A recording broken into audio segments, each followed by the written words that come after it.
V nasledujúcom videu si povieme niečo o francúzskej revolúcii. Budeme sa jej venovať od generálnych stavov po vznik republiky. Toto je dejepis domu.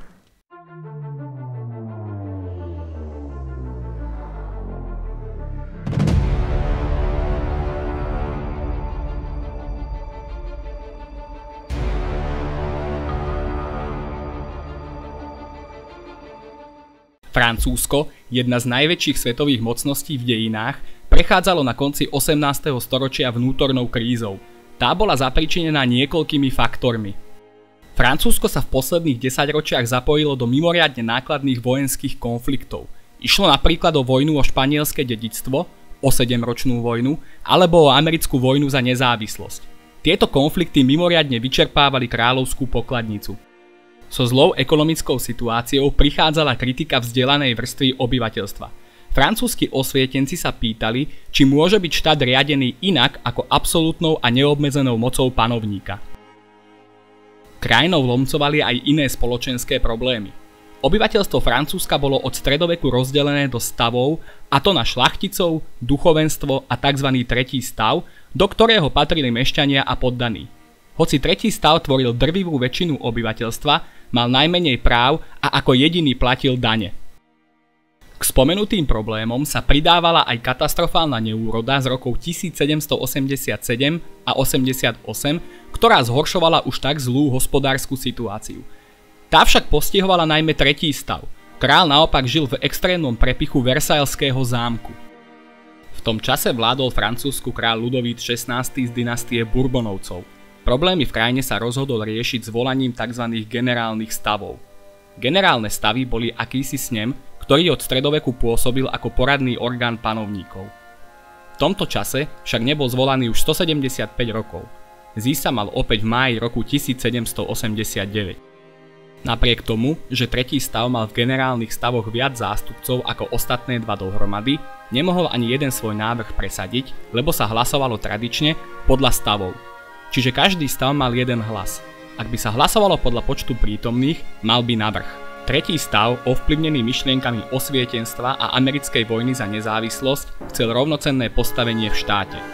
Uvedomil si však, že na pôde generálnych stavov ho nedosiahne. Preto poslanci tretieho stavu rokovanie opustili. Na vlastnom zasadaní sa vyhlásili za národné zhromaždenie, ktoré má ako jediné právo zastupovať francúzsky ľud. Král dal národnému zhromaždeniu zamedziť prístup k tradičnej zasadacej miestnosti, preto sa presunulo do loptovej siene vo Versailles.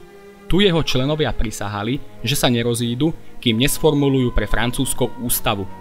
Po nepokojoch sa k národnému zhromaždeniu pridali aj sympatizanti rovného usporiadania z prvých dvoch stavov. Išlo o osvietených šlachticov a kňazov. Keď král videl, že tretí stav nezdolá, 27. júna dokonca vyzval zvyšných členov šlachty a duchovenstva, aby sa k národnému zhromaždeniu pridali.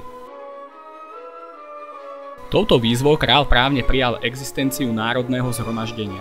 To sa napokon premenovalo na ústavnodárne zhromaždenie. V pripravovanej ústave sa snažilo obmedziť absolútnu moc kráľa a pripraviť pôdu pre konštitučnú, respektíve ústavnú monarchiu. To bola spočiatku márna snaha, keďže Ludovít XVI sa nehodlal vzdať neobmedzenej moci. V rovnaký deň, ako král nariadil zvyšným stavom pripojiť sa k ústavnodárnemu zhromaždeniu, povolal do Versailles a Paríža 20 000 vojakov s cieľom rozpustiť ho. To vyvolalo nepokoje. Občania Paríža 14. júla 1789 zaútočili na invalidovňu, odkiaľ získali zbrane. Vyzbrojení puškami a dielami napadli pevnosť Bastilla. Tým sa začala Veľká francúzska revolúcia.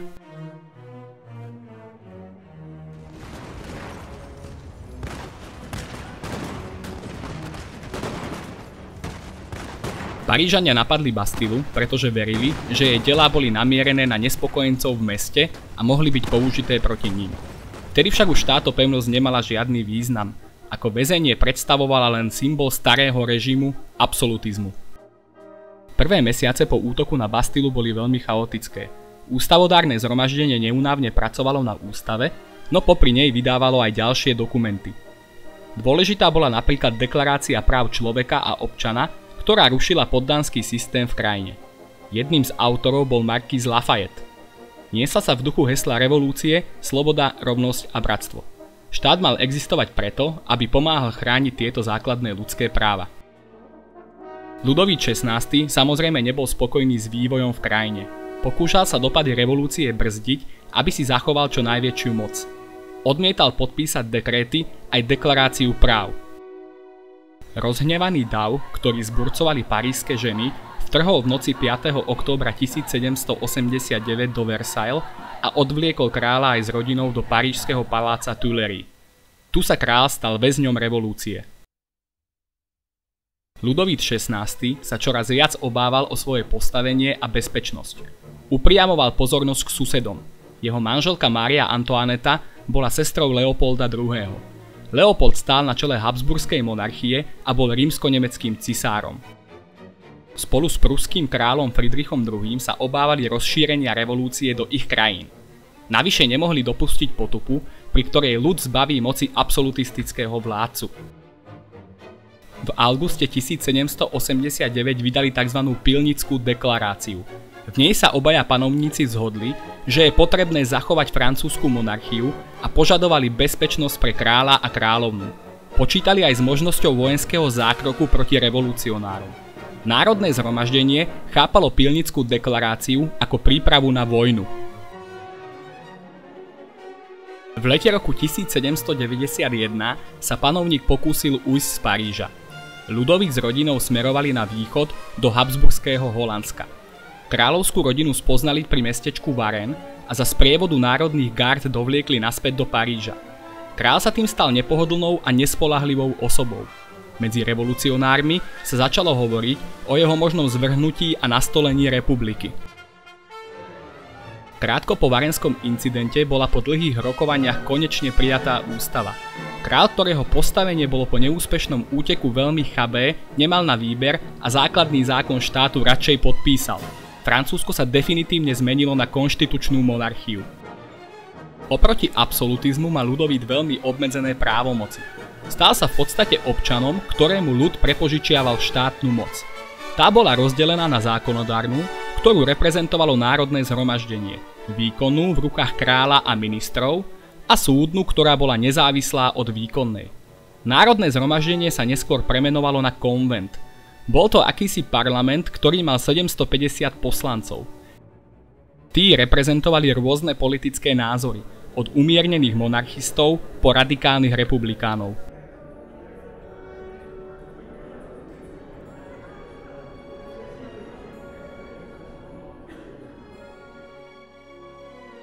Francúzski revolucionári sa už od roku 1789 s obavami pozerali na východ. V rakúskom Holandsku Leopold II pripravoval armádu na boj. Francúzski revoluční politici verili, že vojna s cudzím nepriateľom by stmelila vnútorné rozpory. Kráľ Ľudovít zas dúfal, že prípadná porážka revolúcie by mu navrátila absolútnu moc v krajine. Tak Francúzsko v apríli roku 1792 vyhlásilo vojnu Habsburskej monarchii a Prusku. Začali sa tzv. Revolučné vojny. Koordinovaný útok prusko-habsburského vojska prenikol hlboko na územie Francúzska a priamo ohrozoval Paríž. V prvej rozhodujúcej bitke došlo 20. septembra 1792 v bitke pri mestečku Valmy, len 170 km východne od Paríža. Francúzom sa tu podarilo nečakane zvíťaziť. Konvent ani revolučne naladené obyvateľstvo nedôverovalo Ľudovítovi XVI. Od začiatku revolučných vojen bolo jasné, že je skôr na strane nepriateľov Francúzska. Nemôžeme zabúdať na to, že Leopold II bol bratom kráľovnej a švagrom kráľa. Radikálni republikáni získavali v konvente stále väčšiu podporu a tak bol Ľudovít po bitke pri Valmy zosadený. Francúzsko sa 21. septembra 1792 zmenilo na republiku.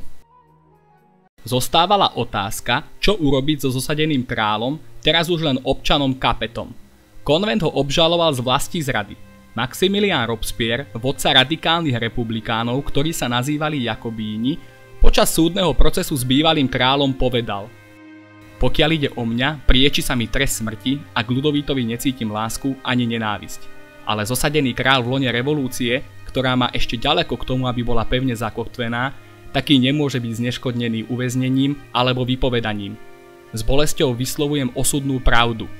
Je lepšie, aby zomrel Ľudovít, než aby zahynulo 100 000 poctivých občanov." V tesnom hlasovaní bol bývalý kráľ odsúdený na trest smrti. Poprava sa odohrala 21. januára 1793. Ľudovít bol sťatý gilotínou pred zrakmi tisícov divákov.